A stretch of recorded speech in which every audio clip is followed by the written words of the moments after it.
Hey, I'm back. This is Chandler for Melder Production, and today I thought I'd talk about audio rate modulation in MSoundfactory. I can't believe I haven't done a video on this, but I thought I would do it, and I thought I would do it with filters. Now, of course, you can do this with lots of other things too, but I think people are probably interested in this. So I'm going to show you how you can do this, and let's get started. So I'm just in MSoundfactory. These are the settings I have in the generator here, and I just have a saw wave. It sounds like this. Nothing particularly interesting. Now, what we're going to use is a filter. I could use M-Turbo filter, but instead of making a filter, let's just use filter fast. You might be wondering why you're not using just filter or filter basic, and that's because for audio rate modulation, you need to use the filter fast. This one is specially made for audio rate modulation. The normal filter could become unstable if you try to modulate it too fast. So we have it here. I'm going to use a low pass filter. I'm going to bring the resonance down for now to about 30, and you see the frequency here. There. Now we're going to modulate the frequency extremely quickly. So let's go into here. There's lots of different ways we could do this, but I think one of the best or one of the easiest is to go in here and we're going to just use an LFO. Boom. Okay. So now we have this. Turn up the depth, and if we play it. Okay, so that's normal modulation. Probably not so interesting to you. But what we can do is we can go in here and we can increase the rate. So by default, it's at 1 hertz. 1 hertz? Yeah, 1 hertz, I guess. I always think of hertz, but is singular hertz? I don't know. Anyways.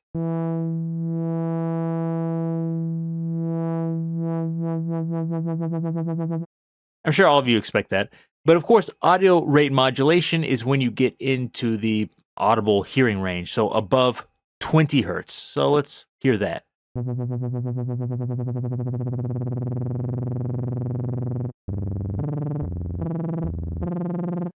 Now that's getting pretty fast, but it still just sounds like really fast movement.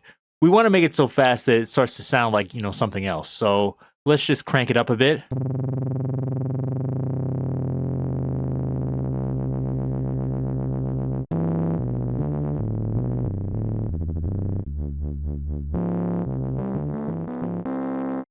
And you can go even faster. This actually goes pretty fast.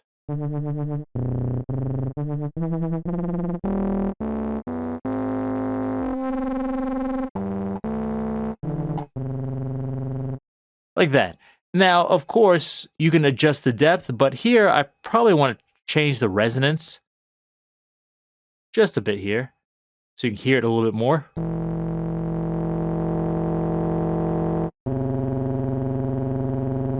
And for me, what makes it interesting is increasing and decreasing the depth like this.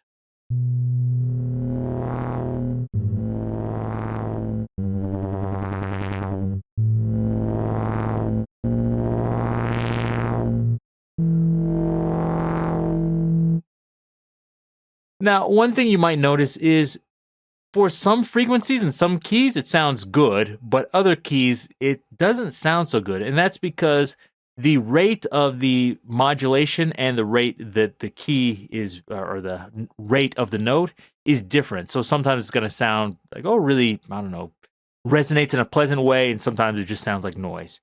Now you might be saying, like, can we not have it do that? So instead of using this rate knob here, what we can use, an easy way to do this, in my opinion, the easiest way, is just go in here, follow note frequency. So I'm going to turn this down several octaves so you can hear what it's doing. So this will be whatever note I'm playing down 3 octaves. So in this case, C down 3 octaves.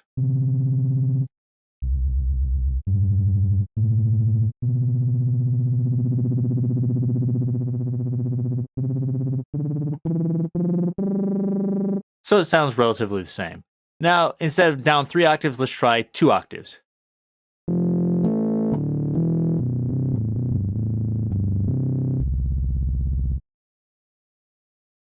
If I turn this off, you can hear what it just sounds like the normal note sounds like. On. And if I modulate that depth, it becomes more interesting, like this.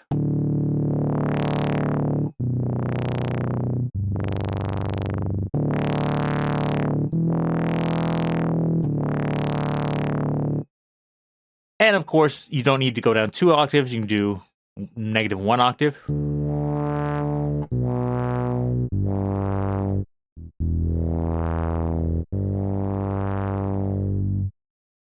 And I can even do just the same as the note that's being played, like this.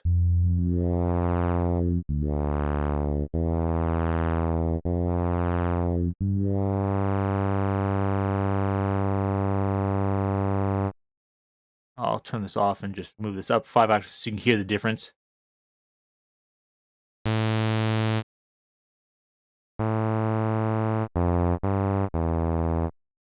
Now you might be like, okay, that's a bit different. It does sound kind of interesting, especially with the modulation.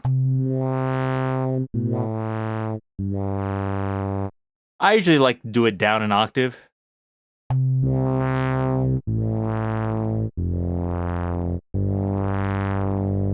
But I think a more interesting thing you can do is instead of just doing straight octaves, let's do an octave and a fifth, which I believe is 7 semitones, like this.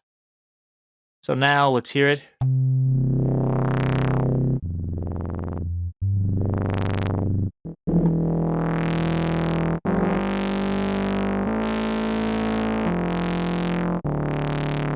And of course, you can try 2 octaves.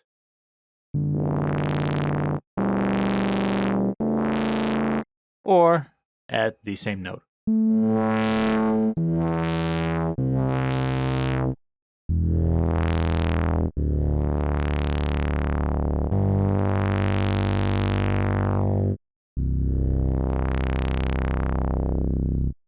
Now, to me, that's a really cool effect.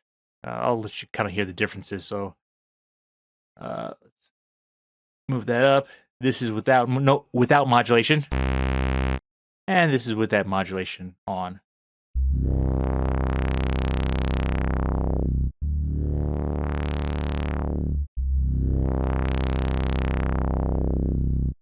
And if you increase the resonance, it will get more interesting and more prominent, I believe.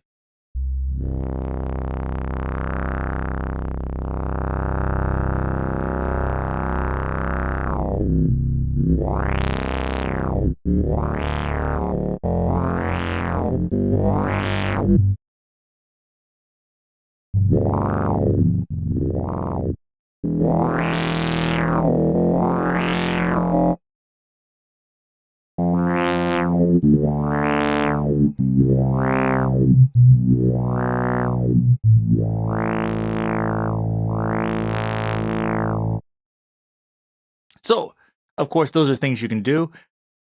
Something else I should mention, if you want to modulate that with something else, so we have the LFO here. I might want to modulate this with my mod wheel so I don't have to just keep using my mouse. So in that case, I might take the depth up to the maximum amount that I want. Try there. And then I could either try adding a modulator here, or an easier way is just going in this LFO panel here. You see where the level is.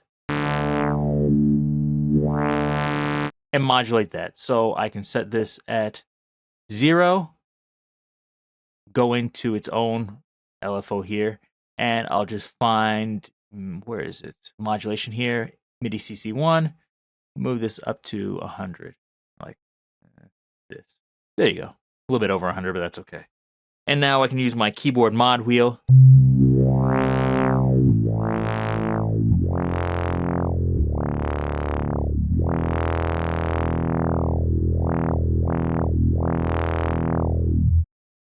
And you can get that kind of sound quickly and easily. So another thing I should mention is I'm playing low notes here, but if I play higher up, you'll start to hear aliasing. So here, let me turn the resonance down a bit. It's a bit much. I'm hearing a little bit more. that's pretty bad aliasing. You might be thinking like, that's almost like not usable. I don't want this sound. I want it to sound like more pure. I don't want that like machine-like digital buzzing. How do I get rid of that? I'll show you exactly how. So here it says quality settings. So right now it's on high. If I set it on low, terrible. High, default. Highest, a little bit better, but I still hear it, and extreme. And if you still can hear it, try even like extreme 8x.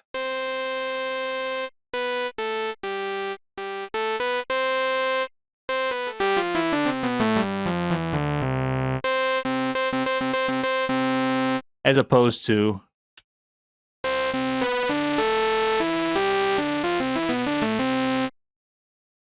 now, of course, this uses a lot more CPU, so you might be like, I don't really like that. But of course, if you don't want to do that the whole time, you just set it on high and then use render quality at Extreme X or 16x. So this means when I'm listening to it or playing it, it's not going to sound great, but then when I actually bounce the track out or when I render my project down, it's going to give you that high quality sound. So you can kind of use this as a preview, set it like, oh, okay, that sounds pretty good. Go back and realize like, it doesn't sound great, but it's okay, it'll fix it later. And then when you want to bounce your track down, it'll automatically just set it to extreme 16, 32, 64, etc. So if that's what you're worried about, don't, because that's an easy way to do it. Also, you might want to set it to monophonic when you're doing this if you want to save some CPU cycles.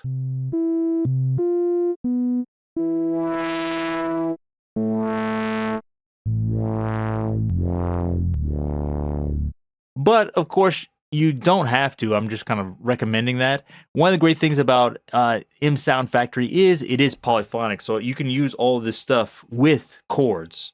Let me see. Let me set it a little bit higher here.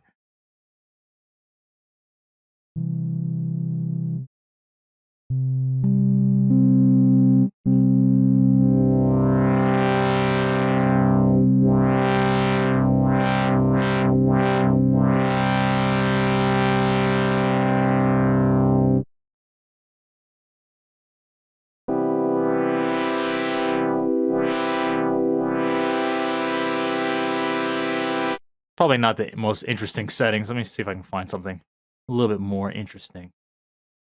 7.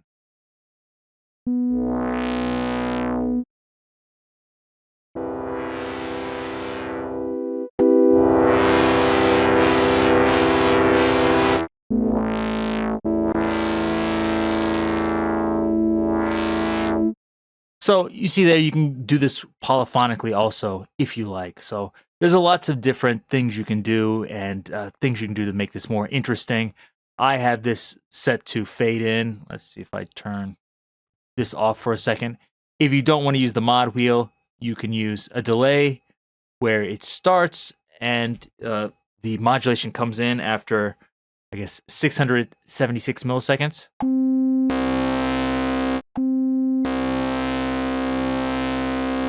If you don't want it to just start automatically like that, you can fade it in over time like this.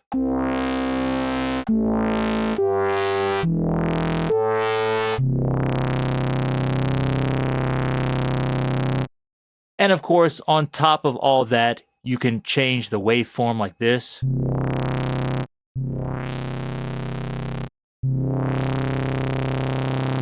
And you can even use the transforms that you're used to in it like this.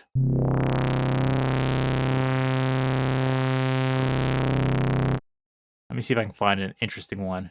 That might be maybe too interesting. Let's try it.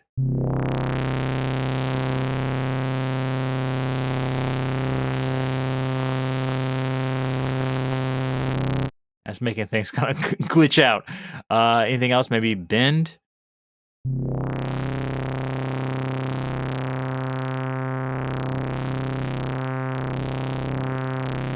Not as interesting as I thought.